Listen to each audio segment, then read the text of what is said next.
عليكم ورحمة الله وبركاته. الحمد لله رب العالمين، والصلاة والسلام على رسوله الكريم وعلى آله وصحبه أجمعين، أما بعد. ذوالحج کا مہینہ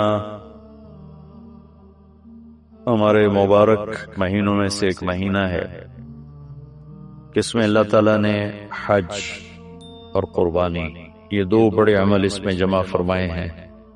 پوری دنیا سے حجاج کرام اس مہینے میں حج بھی کرتے ہیں اور پھر مینا میں آ کر قربانی کرتے ہیں.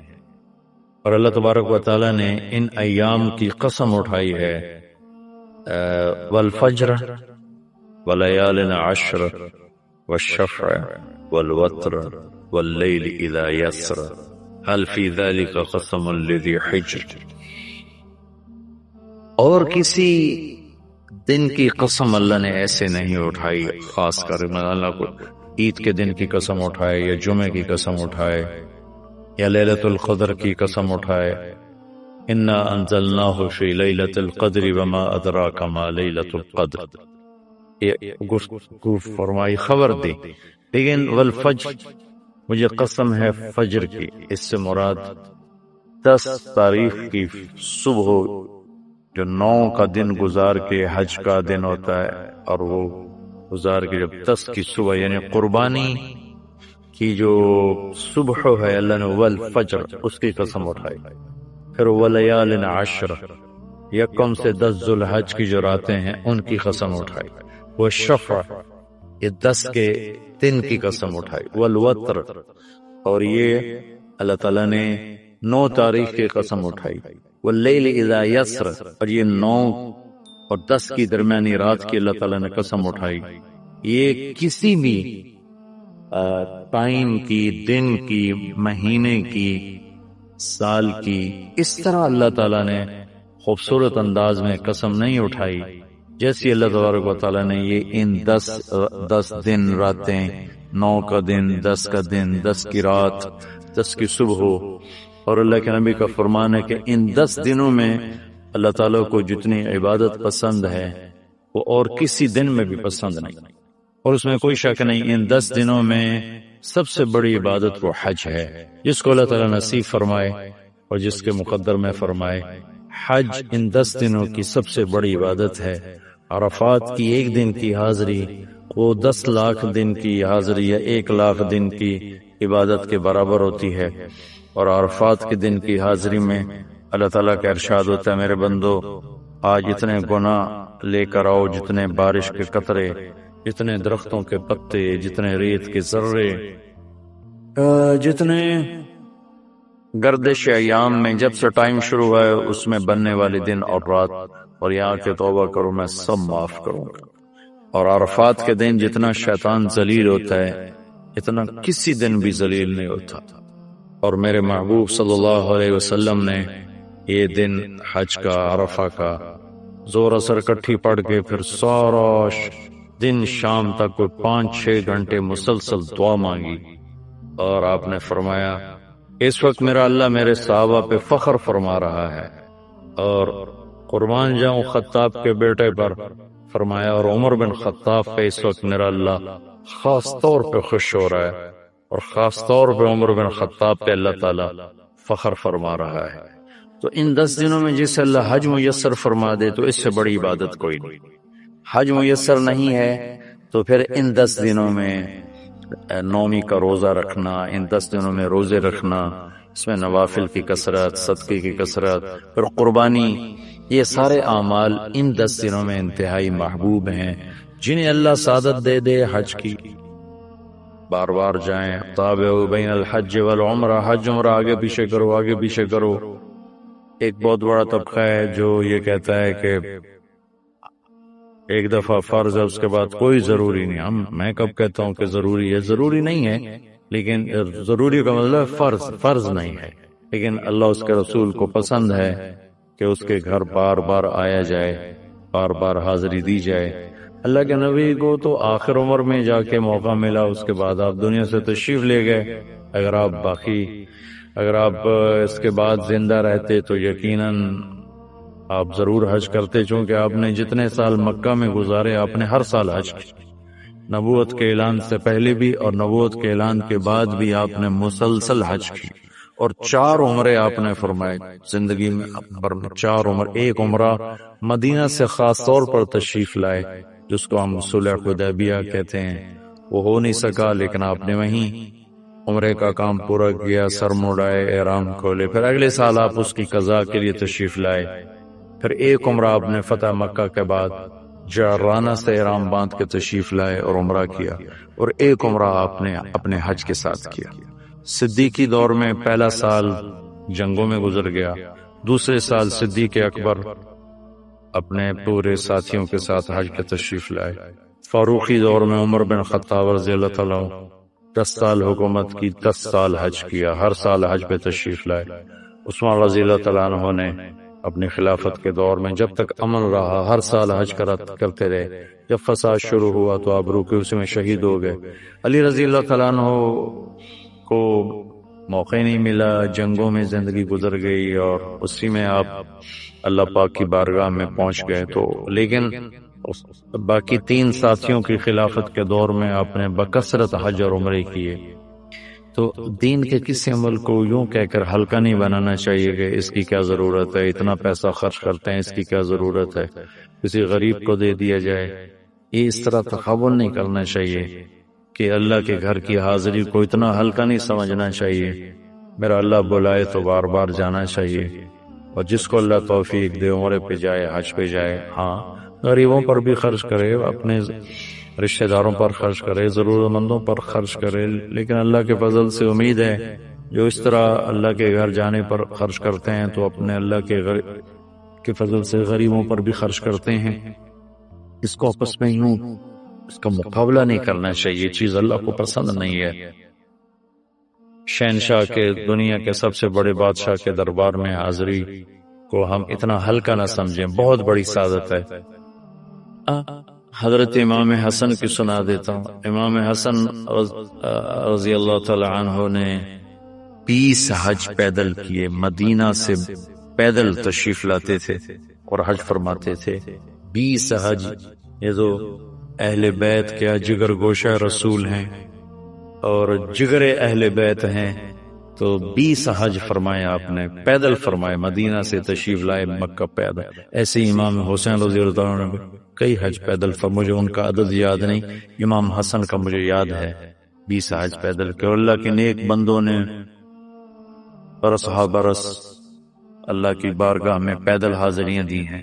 تو ان 10 دنوں میں عبادت کا ذوق بڑھنا چاہیے، نوافل بڑھائے جائیں، ذکر بڑھائے جائے، تلاوت بڑھائی جائے، ہمت ہو تو روزے رکھے جائیں، خاص طور پہ 9 تاریخ کا روزہ، پچھلے سال کے سارے گناہ معاف ہو جاتے ہیں، یہ ایک دن کا جو روزہ ہے۔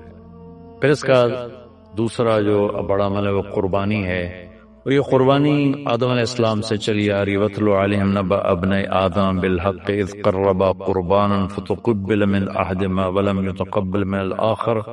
اس قربانی کی بنیاد تو آدم علیہ السلام سے پڑی ہے، لیکن ہمیں جو حکم ملا وہ سنت ابیکم ابراہیم، وہ ابراہیم علیہ السلام کی سنت ہے قربانی۔ یہ بہت خوبصورت قصہ ہے اور بہت عجیب و غریب قصہ ہے کہ اللہ پر سب کچھ لگا دینا۔ ایک شخص کو اولاد کے لیے دعا مانگتے مانگتے مانگتے کچھ 60 برس گزر گئے، 65 برس گزر گئے۔ رب ہب لی من الصالحین، یا اللہ مجھے نیک اولاد دے دے، نیک اولاد دے دے۔ نیک اولاد میری 84 سال کی عمر، اللہ نے 84 سال کی عمر میں بیٹا دی۔ بڑھاپے کی اولاد تو دل پکڑ لیتی، اور ابھی چند دن نہیں گزرے تھے کہ اللہ نے کہا جاؤ اسے چھوڑ کے آؤ۔ یہ کہاں چھوڑ کے آؤں؟ جبریل آئے گا تمہیں راستہ بتائے گا۔ تو جبریل انسانی شکل میں آئے، وہ براق کی طرح نہیں یہ سفر ہوا کہ ایک دم میں پہنچا دیا، بلکہ جبریل انسانی شکل میں آئے، اونٹنی پر سوار ہو کر ابراہیم علیہ السلام دوسری اونٹنی پر، بچہ اور بیگم، اور ان کو فلسطین سے چلایا، اور چلاتے چلاتے چلاتے چلاتے کہ مکے کے کالے پہاڑ آ گئے جہاں کچھ بھی نہیں ہے، نہ پانی نہ سایہ، کہیں چھوڑ دو۔ بیت اللہ ٹیلا تھا اس وقت، یہاں چھوڑ دو۔ تو ابراہیم علیہ السلام جو آگ میں ڈلتے ہوئے نہیں گھبرائے، یہ بات سنی تو گھبرا کر کہنے لگے یہاں کیسے چھوڑ دوں، یہاں تو کچھ بھی نہیں ہے۔ تو جبریل نے کہا جی آپ کے اللہ کی منشا ہے کہ اس بچے کو یہیں چھوڑ دیا جائے، تو نے وہیں چھوڑا اور واپس چل دیا۔ حضرت ہاجرہ حیران پریشان ہو گئی، کہاں چھوڑ کے جا رہے ہو، کیوں چھوڑ کے جا رہے ہو؟ جواب نہیں دے رہے، 3 میل ان کے ساتھ چلتے نہیں، وہ جواب ہی نہیں دے رہے۔ 3 میل کے بعد ان کو یاد آئی یہ تو اللہ کے نبی ہیں۔ اللہ امر، ابراہیم کا یہ اللہ کا حکم ہے؟ کہاں اللہ کا حکم، اذن لن یضیعنا اللہ، جاؤ پھر اللہ مجھے ضائع نہیں کرے۔ اس طرح بنیاد رکھی، بچے کو ایسے جنگل میں چھوڑا۔ جب وہ بڑے ہو گئے تب حکم آیا جاؤ ذبح کرو۔ تو اب آپ کی عمر ہو چکی ہے کوئی 92 سال یا 94 سال، 90 پلس ہے، 100%۔ فلسطین سے چلے مکہ جا رہے ہیں، کیا کرنے جا رہے ہیں؟ بچہ ذبح کرنے جا رہے ہیں، کوئی مرغی اور بکرا ذبح کرنے نہیں جا رہے۔ پھر ان کو تیار کرا کے مینا کی وادی میں لا کر کہنے لگے بیٹا اللہ کا حکم ہے تمہیں ذبح کر۔ تو بیٹے نے کہا یا ابت افعل، تو آپ کر دیں جو کرنا ہے۔ ابراہیم علیہ السلام کہنے لگے تو یہ خبر بھی ہے میں کیا کہہ رہا ہوں؟ کہا جی مجھے پتہ ہے، آپ کہہ رہے ہیں مجھے ذبح ہونا ہے تو آپ کے بدلے میں مجھے اللہ ملے گا، وہ آپ سے بہتر ہے، اور دنیا کے بدلے میں جنت ملے گی، وہ دنیا سے بہتر ہے۔ پھر معصوم بچے نے کہا ابا میرے ہاتھ باندھنا، تو مجھے الٹا لٹانا، اور پھر فرمایا کہ مجھے اپنا کرتا اتارا اور کہا کہ یہ میری اماں کو دے دینا، میری نشانی رہے گا، اور آپ اپنے کرتے میں مجھے کفن دے کے ادھر دفن کر دینا۔ تو ان کے ہاتھ باندھے، پاؤں باندھے، الٹا لٹایا، اپنا گھٹنا رکھا ان کی کمر پر، ان کے سر کے بال اٹھائے تھوڑا سا اوپر کر کے نیچے چھری چلانے کے لیے، ایک ہاتھ میں بال تھے ایک ہاتھ میں چھری تھی، اور یوں آسمان کو دیکھا کہ اللہ تو مجھ سے ناراض ہو گیا ہے کہ اسماعیل کی محبت نے میرے دل میں جگہ پکڑ لی ہے۔ نہیں میرے مالک، میرے دل میں تیرے سوا کچھ نہیں ہے، اگر میرا کوئی امتحان ہے تو پاس کر دے،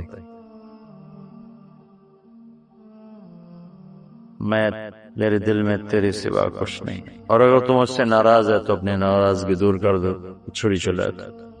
تو میرے مالک نے اسماعیل کو نکال کر چھترے کو ڈال دیا، چھترا، اور آنکھ کھلی تو آنکھوں پر پٹی تھی، کھولی تو آگے چھترا ذبح تھا۔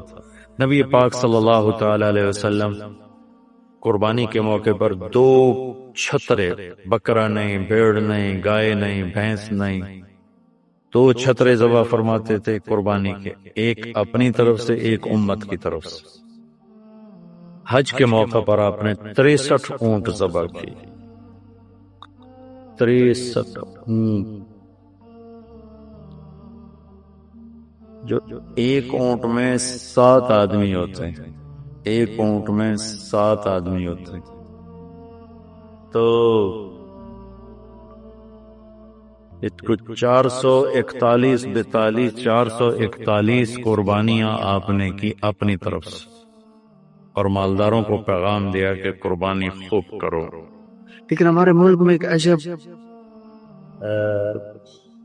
چیز چل رہی ہے، بیل لے لیا، 20 لاکھ کا بیل لے لیا، یہ صرف فخر ہے، ریا ہے اور بناوٹ ہے، دکھاوا ہے۔ آپ 20 لاکھ کے بکرے خریدیں تاکہ غریبوں کو گوشت پہنچے، 20 لاکھ کا ایک بیل لے کے آپ نے کون سا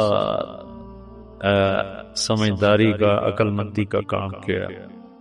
وہ کراچی مجھے لے گئے منڈی میں، تو 5-5 لاکھ کے بکرے کھڑے ہوئے، تو میں تو حیران پریشان ہو گئے، بکرے کی قیمت 5 لاکھ۔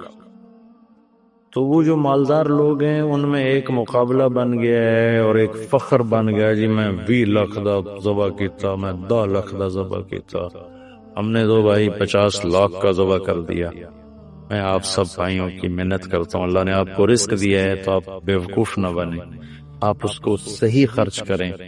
آپ 20 لاکھ کے جانور خریدیں، 20 لاکھ کے آپ بکرے لے لیں، 20 لاکھ کے آپ عام درجے کی گائے لے لیں، آپ بھیڑے لے لیں، آپ اونٹ لے لیں، بیل لے لیں، 20 لاکھ کے بیل لے لیں، تو کتنی بڑی قربانی ہوگی اور کتنے غریبوں تک وہ کھانا جائے گا۔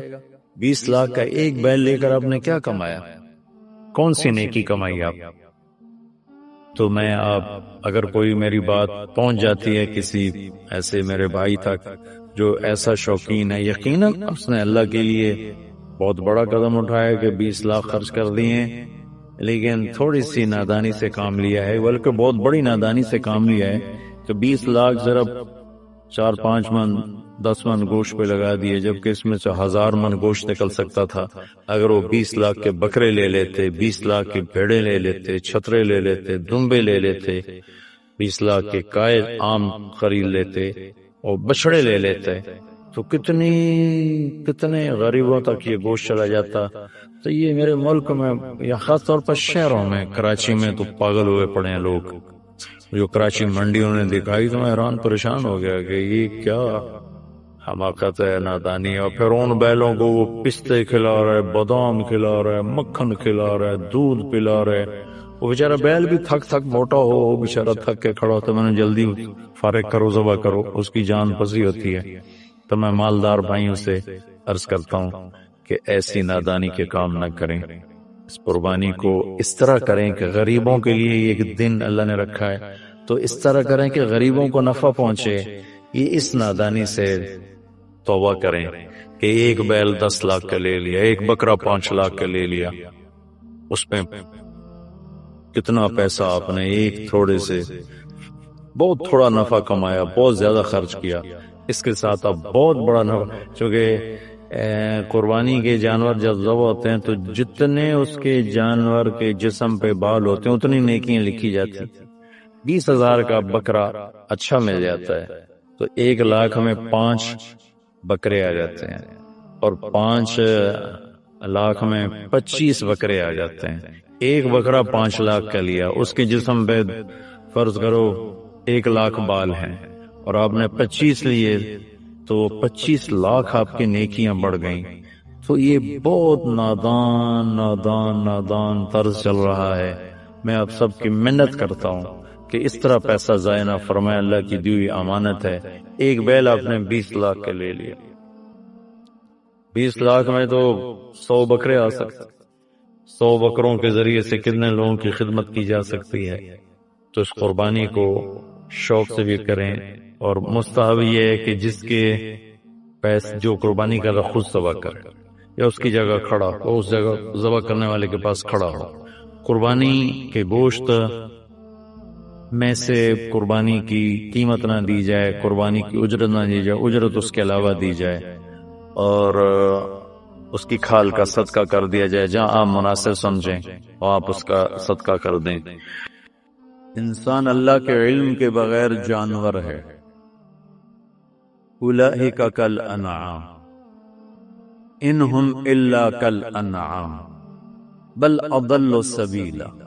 جس کے پاس آسمانی علم نہیں ہے، جو اللہ کو نہیں جانتا، جو اللہ کو نہیں پہچانتا، جو رسالت مصطفیٰ کو نہیں جانتا پہچانتا، جسے جنت جہنم کا علم نہیں، جسے زندگی گزارنے کا آسمانی طریقہ معلوم نہیں، وہ جانور ہے۔ بلکہ اللہ نے کہا جانوروں سے بھی بدتر ہے، کہ جانوروں نے کہا ہوگا یا اللہ ہم تو تجھے جانتے ہیں، پہچانتے ہیں، تیری تسبیح پڑھتے ہیں، ہم تو ان کی طرح نہیں ہیں۔ تو پھر اللہ نے کہہ دیا بل اضل سبیلا، نہیں تھوڑے تو بھی ڈیر رکھ رہا ہے، چونکہ خود اللہ کہتا ہے سبح للہ ما فی السماوات والارض۔ اللہ تعالیٰ خود فرماتا ہے ان من شیء الا یسبح بحمد۔ اللہ تعالیٰ خود فرماتا ہے کل قد علم صلاته وتسبیحہ۔ اللہ تعالیٰ خود فرماتا ہے یسبح له ما فی السماوات والارض وهو العزیز الحکیم۔ تو کل کائنات اس کو جانتی ہے، پہچانتی ہے۔ سبح للہ ما فی السماوات والارض وهو العزیز۔ ایک بات یاد آگے پھر بولے، قرآن کا حسن، سبحان مصدر سے فعل بنتے ہیں سارے، اور آگے سارے مشتقات۔ تو اللہ نے 15ویں پارے میں سبحان کو لائے، مصدر سبحان الذی اسرا بعبده لیلا من المسجد الحرام الى المسجد الاقصى. مصدر کے بعد فعل ماضی ہوتا ہے. تھوڑی تھوڑی صرف مجھے ابھی تک یاد ہے. ویسے میں نے اپنا نصاب حفظ کیا ہوا تھا، میں نصاب کا حافظ تھا جب تک بیمار ہوا تو پھر تجھے نہ تکرار کر دے نہ مطالعہ کر دے موجہ نال پڑھ دے. تو میں تو حفظ کرتا تھا، منطق جیسی فضول کو بھی یاد کیا. تو مصدر کے بعد فعل ماضی ہے تو اس کے بعد اللہ لائے سبح للہ ما فی السماوات والارض وهو العزیز الحکیم. ماضی کے بعد مضارع ہے تو اس کے بعد صورت آئی یسبح للہ ما فی السماوات وما فی الارض الملک القدوس العزیز الحکیم. مضارع کے بعد امر ہے تو اللہ آخر میں لائے سبح اسم ربک الاعلی الذی خلق فسوى. سبحان سبح یسبح سبح اسم ربک الاعلی الذی خلق فسوى والذی قدر فہدى والذی اخرج المرعى. تو کل کائنات انسان کے سوا مکمل علم رکھتی ہے، اللہ کو جانتے ہیں، پہچانتے ہیں. سبح للہ ما فی السماوات والارض وهو العزیز الحکیم. کیسا ہے وہ؟ لہو ملک السماوات والارض، زمین آسمان کا بادشاہ ہے. سب سے پہلا علم ہی اللہ کو پہچاننا ہے. فَاعْلَمْ أَنَّهُ لَا إِلَٰهَ إِلَّا اللَّهُ. سب سے پہلا علم اللہ کی پہچان ہے، اللہ کی پہچان ہے، اللہ کی پہچان ہے. اللہ کو جاننا ہے. سارے علوم اسی سے نکلتے ہیں، وہی سارے علوم کا منبع ہے. اگر اس کو نہیں پہچانا تو کوئی علم نہیں ہے. اگر اس کو لفظوں میں پہچانا اور عقلی طور پر پہچانا تو کوئی روحانیت نہیں ہے، کوئی پہچان کا مزہ نہیں ہے. جو اہل اللہ جو ابھی حضرت فرما رہے تھے، ہماری تقریریں من کروا دی تو وہ تار جوڑنے کے لیے تھی کہ جب تک تار نہیں جڑے گا تو اگر میرے جیسا کیل کال والا ہوگا وہ گہرائی کہاں سے آئے گی؟ وہ اپنی انگیٹھیاں سرد ہوں تو اوروں کی کہاں وہ گرمائے گا؟ خود ہی وہ ٹھنڈا ہو تو کسی اور کو کیا گرمائے گا؟ تو پہلا علم ہے صرف سے پہلے، نحو سے پہلے، منطق سے پہلے، فقہ سے پہلے. ہمارا تو علم ہی شروع ہوتا ہے ضربا ضربا، ماری جاؤ تے کٹی جاؤ، ضربا ضربا ضربو ضربت ضربتا ضربنا ضربتا ضربتما ضربتم ضربتن. جو 14 دفعہ کہے گا ضربا ضربا تو مارے گا نہیں تو کی کرے گا؟ ابھی حضرت فرما رہے تھے الراحمون یرحمہم الرحمن. شکر فرمایا کہ میں پہلی حدیث تو میں یہ پڑھا رہا ہوں اور تم شروع کرتے ہو ضربا ضربا ضربو ضربت. آخر دماغ پہ اثر ہوتا ہے کہ نہیں ہوتا؟ اور آدمی پاگل ہوتا ہے صرف میں تو 100 دن تک لگے رہو. گردان بھی یا زور بزور با زور بو، یا ضربا ضربا ضربو، یا ما ضربا لم یضرب لا یضرب لن یضرب. ہر طرف سے کوئی اور لفظ نہیں ملا. وہ کوئی اچھا خوبصورت صیغہ ہوتا کہ بھی سننے والے کے دماغ پہ اثر پڑتا. مجھ سے ایک دفعہ ایک تاجر نے کہا مولانا یہ مدرسوں کے طالب علم زیادہ غصے والے ہوتے ہیں کالج کے لڑکوں سے. میں نے ان کا پہلا سبق یہ ہوتا ہے ماری جاؤ کٹی جاؤ، ضربا ضربا ضربو ضربت ضربتا ضربنا ضربت ضربتما ضربتم ضربت ضربتما ضربتن ضربت ضربنا. تو وہ غصے میں نہیں آئیں گے تو اور کیا کریں گے؟ ان کو سمحا سمحا سمحا سمحا سمحو سمحت، معاف کرنا، درگزر کرنا یہ سکھایا جاتا. تو لا شعور پہ جا کے وہ ضرب لگاتا ہے. الفاظ جادو کوئی پتھر ہوتا ہے، وہ تیر ہوتا ہے، وہ توپ ہوتی ہے. الفاظ ہوتے ہیں، کہاں ایک آدمی بیٹھ کے پڑھتا ہے اور کہاں دوسرا جا کے زمین پہ گرتا ہے. الفاظ میں تاثیر ہے، الفاظ میں طاقت ہے. اور جو نقطے والے حروف ہیں ان میں طاقت تھوڑی ہے، جو بغیر نقطے والے حروف ہیں ان میں طاقت زیادہ ہے. جو مہملہ ہیں وہ قوی ہیں، جو معجمہ ہیں وہ ضعیف ہیں ان کی نسبت. ویسے تو لفظ میں طاقت ہے، حرف میں طاقت ہے. تو اس کی ایک وجہ بہت سی، ابن المنظور نے یہ مضمون بیان کیا ہے کہ جو نقطے والے حروف اپنا مطلب بتانے کے لیے نقطے کے محتاج ہوتے ہیں. یہ ایک آپ کو وجہ بتا رہا ہوں، بہت سی وجوہات. اور جو بغیر نقطے والے ہیں وہ اپنا مطلب بتانے کے لیے کسی شے کے محتاج نہیں ہوتے. جب میرے رب نے اپنا نام بنایا تو اللہ نقطہ ہے کوئی نہیں، ٹھیک. اور جب اپنے حبیب کا نام چنا تو محمد کوئی نقطہ ہے. دوسرا نام چنا تو احمد کوئی نقطہ ہے کوئی. لفظ اللہ کوئی نقطہ نہیں، لفظ محمد کوئی نقطہ نہیں، لفظ احمد کوئی نقطہ نہیں. لفظ اللہ 4 حرف ہیں، لفظ محمد 4 حرف ہیں، لفظ احمد 4 حرف ہیں. 4 جمع 4 جمع 4 کتنے ہو گئے؟ 12. جب اللہ نے توحید و رسالت کو کلمے میں جوڑا لا الہ الا اللہ محمد رسول اللہ، تو لا الہ الا اللہ بھی 12 حرف ہیں اور محمد رسول اللہ بھی 12 حرف ہیں. میں نے کئی دفعہ گن کے حساب لگا کے آپ کو بتا رہا ہوں، لہذا امید ہے آپ بھی حساب لگا لیں. ویسے میری ریاضی کمزور ہے. اور معذرت کے ساتھ اہل علم سے، ہم خدا بولتے ہیں، اللہ بولتے ہی. ہماری زبانوں پہ خدا چڑھ گئے. اللہ کی ایک صفت کا نام ہے، اللہ کی ایک صفت کا نام خدا، جسے کسی نے نہ بنایا ہے. لیکن اس میں تو وہ نور نہیں ہے جو لفظ اللہ میں ہے.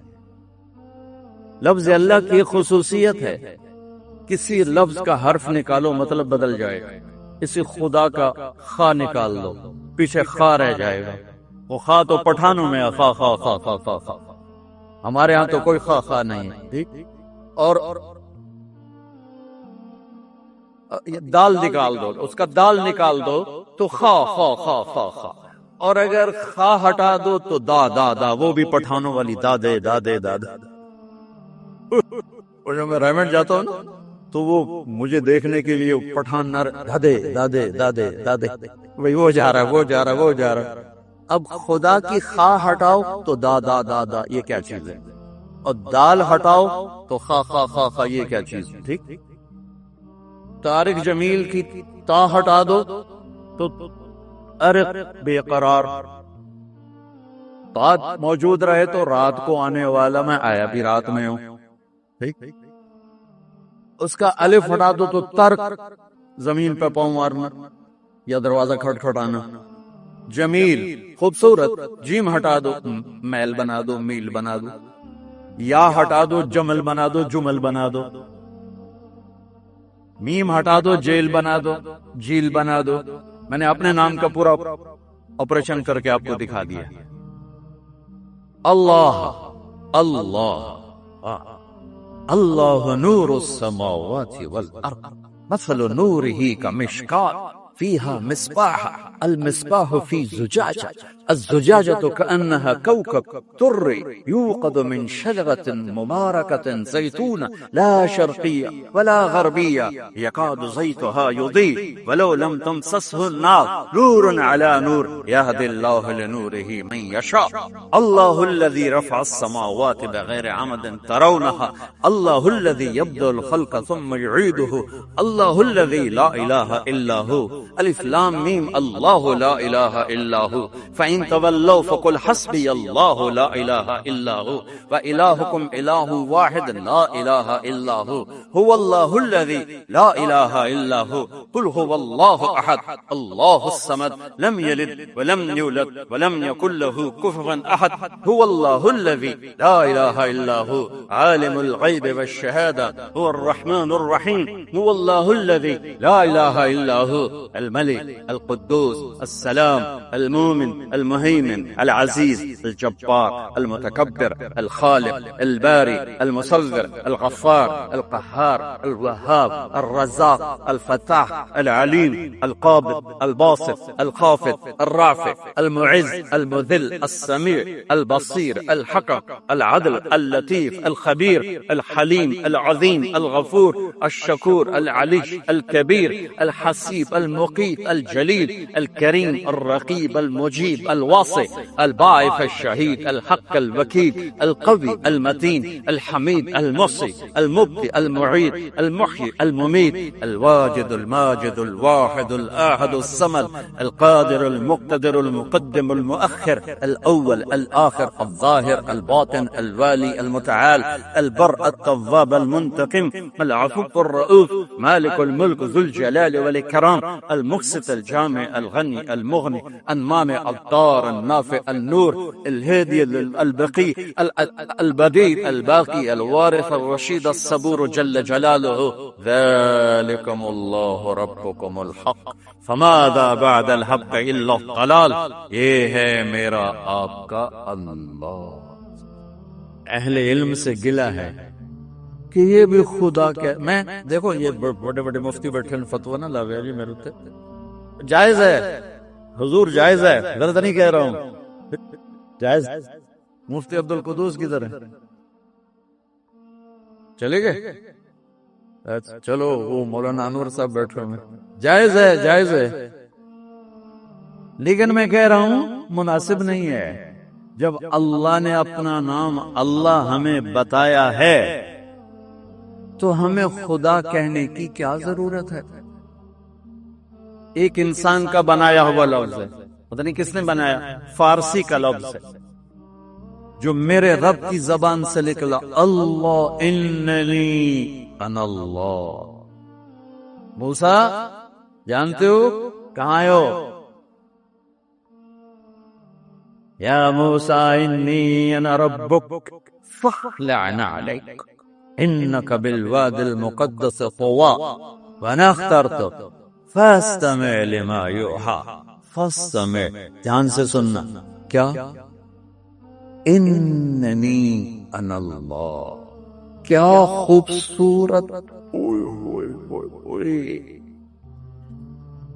ہم جو یعنی بر صغیر کے علماء میں بھی بتا رہا تھا وہاں کمرے میں کہ صرف و نحو کے امام لیکن ایک جملہ عربی کا بنانا نہیں آتا اور بلاغت قرآن سے مناسبت کوئی نہیں.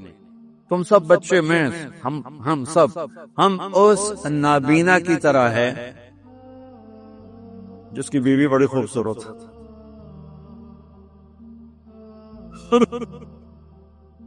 اس کو پتہ ہی نہیں کہ میری بیوی کا حسن کیا ہے.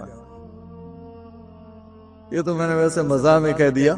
ہم اس نابینا کی طرح ہے جو باغ میں ہے بلبل کے نغمے سنتا ہے کوئل کی کوک سنتا ہے اور پھولوں کی مہک سونگتا ہے اور پھلوں کا رس پیتا ہے لیکن اس کے حسن سے محروم ہے اس کو دیکھنے سے محروم ہے کہ کیا باغ ہے کیا منظر ہے کیا چشمے ہیں کیا آبشار ہے اور کیا پھولوں کا رنگ ہے روپ ہے اور ٹہنیوں پہ ایک رقص ہے یہ نہیں دیکھ سکتا ہے آنکھوں سے محروم ہے.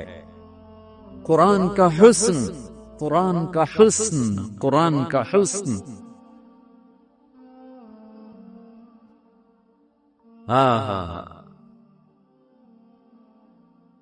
ابو عبید تلاوت فرما رہے تھے فاصدع بما تؤمر واعرض عن المشرکین انا کفیناک المستہزئین. ایک بدو گزر رہا تھا اونٹ پہ اس کے کان میں الفاظ پڑے اونٹ سے نیچے گر گیا اور سجدے میں چلے گئے. تو ابو عبید کہنے لگے کس کو سجدہ کر رہے ہو؟ کہا یہ جو تو نے کلام پڑھا ہے اس کو سجدہ کر رہا ہوں. یہ کسی انسان کا کلام نہیں ہے یہ کوئی آسمانی کلام ہے انسانی کلام نہیں ہے. تو اللہ کہہ رہا ہے موسیٰ تمہیں پتا کون ہوں میں اننی انا اللہ لا الہ الا انا فاعبدنی وَأَقِمِ الصَّلَاةَ لِذِكْرِ. کیا کلمے اور نماز کو کیا جوڑا ہے ایک اپنا ایسا خوبصورت تعارف کروایا ہے کمال کر دیا اور پھر اس کے ساتھ نماز کو جوڑا ہے لِذِكْرِ اَقِمِ الصَّلَاةَ لِذِكْرِ. موسیٰ نماز پڑھو تو میں یاد آؤں میری یاد والی نماز پڑھنی ہے موسیٰ ایسی نماز پڑھ کے میں یاد آؤں. ایک ہے جو میں اور آپ نماز پڑھتے ہیں فرض ادا ہو گیا لے ذکری اللہ اکبر کہے اور جب تم میرے پاس ہوتے ہو گویا کوئی دوسرا نہیں ہوتا.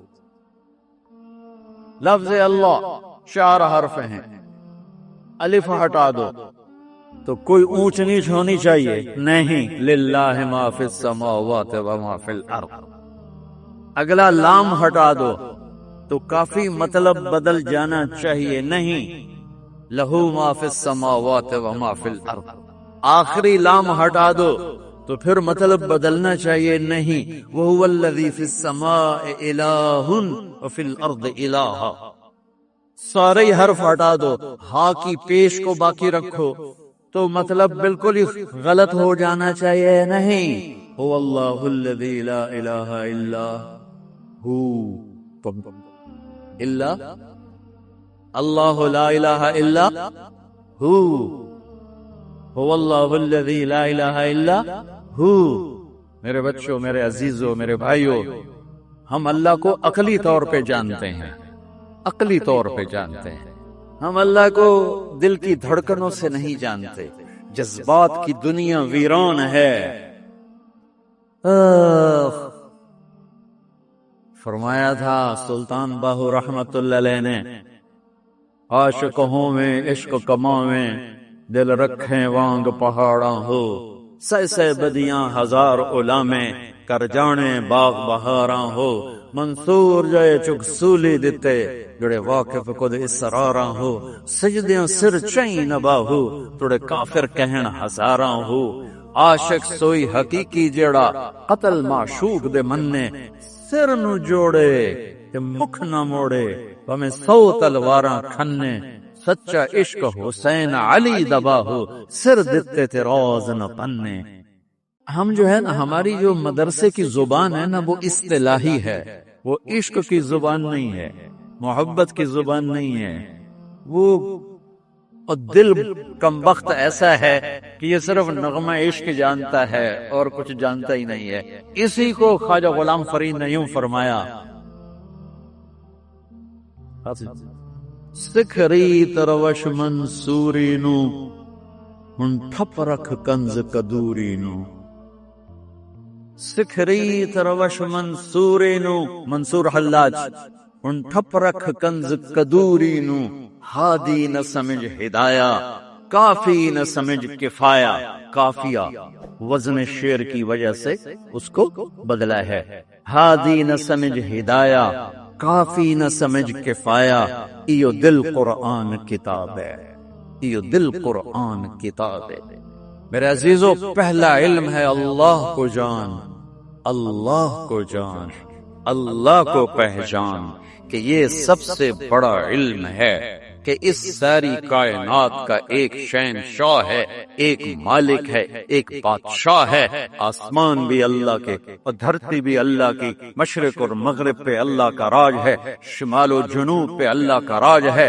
میرے دل کی دھڑکنوں پہ میرے اللہ کا قبضہ ہے. میری آنکھوں کی شعاع پر میرے اللہ کا قبضہ ہے. میرے ہاتھ کی حرکت پر میرے اللہ کا قبضہ ہے. میری رگوں میں دوڑنے والے خون کے قطرے قطرے پر میرے اللہ کا قبضہ ہے. ہوا کے ہر جھونکے پہ اللہ کی بادشاہی ہے. بارش کے ہر قطرے پر اللہ کی بادشاہی ہے. بادل کے ہر ٹکڑے پر اللہ کی بادشاہی ہے.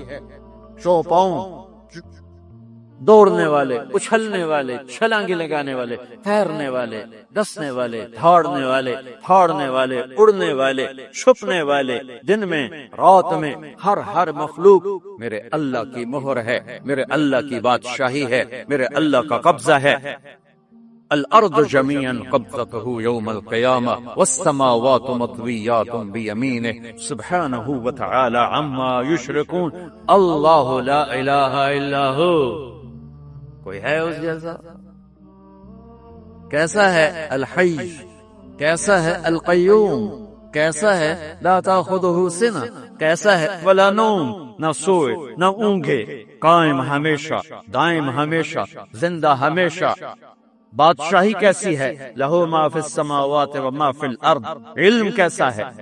حیبت کیسی ہے، من ذا الذی یشفع عندہ الا باذنہ، علم کیسا ہے، یعلم ما بین ایدیہم وما خلفہم ولا یحیطون بشیء من علمہ الا بما شاء، کرسی بادشاہی شہنشاہی کیسی ہے، وسع کرسیہ السماوات والارض، طاقت کیسی ہے، ولا یؤودہ حفظہما، صفت کیا ہے، وہو العلی العظیم، العلی العظیم۔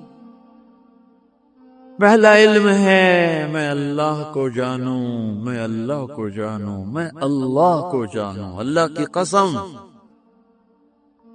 اس دل کے تاروں پر صرف اللہ کا نغمہ گونجتا ہے اور کوئی نغمہ نہیں چھڑ سکتا، یہ دل اسی کا آشنا ہے اور کسی کا آشنا نہیں ہے۔ ابھی تو ہم اللہ ہی نہیں بولتے تو آگے عشق و محبت کے راستے کب طے ہوں گے؟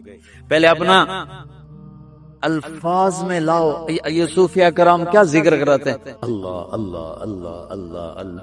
یہ کبھی کسی سے سنا کہ تم ذکر کرو خدا خدا خدا خدا خدا کو؟ کبھی سن؟ اللہ اللہ اللہ اللہ اللہ اللہ 25,000 مرتبہ تک نقش بندی حضرات لے جاتے ہیں، اللہ اللہ اللہ اللہ اللہ۔ اتنا اللہ بولو کہ تمہارا دل عشق سے بھر جائے، پھر آہا مجنوں، عشق مجازی سے ہی مثال دینے پڑتی ہے۔ مجنوں کا نام تھا توبہ، توبہ کم توبہ لا کیتا نہیں، نہ توبہ ہے، اس کا نام تھا توبہ بن الصمہ، خفاجی قبیلے کا تھا، عراق مکے میں ہے خفاجی قبیلہ۔ تو اس کے باپ نے کہا توبہ کر یہاں لیلا کی محبت سے، میں نے کہا الہی تبت من کل المعاصی ولکن حب لیلا لا اتوب۔ ان کو بدبخت کیا کہہ رہا ہے، اسے پھر آگے کہا اللہم لا تسلبنی حبها ابدا ویرحم اللہ عبدا قال آمینا۔ اس دل کو عادی بناؤ کہ یہ اللہ کو پہچانے، یہ اللہ سے پیار کرے، یہ اللہ سے عشق کرے، یہ اس کے لیے تڑپے، یہ اس کے لیے اسی کشمکش میں گزری میری زندگی کی راتیں، کبھی ساز و سوز رومی، کبھی بیچ و تاب راضی، کبھی درد کی تمنا، کبھی کوشش مداوا، کبھی بجلیوں کی خواہش، کبھی فکر آشیانہ۔ اس طرح تڑپنے والوں کے دل میں اللہ کی محبت اترتی ہے اور اللہ ان دلوں کو چن لیتا ہے اور انہیں اپنا بنا لیتا ہے۔ پھر وہ میں اس کے آنکھ بن جاتا ہوں، ہاتھ بن جاتا ہوں، پاؤں بن جاتا ہوں، جو بخاری شریف کی روایت۔ پہلا علم لا الہ الا اللہ ہے،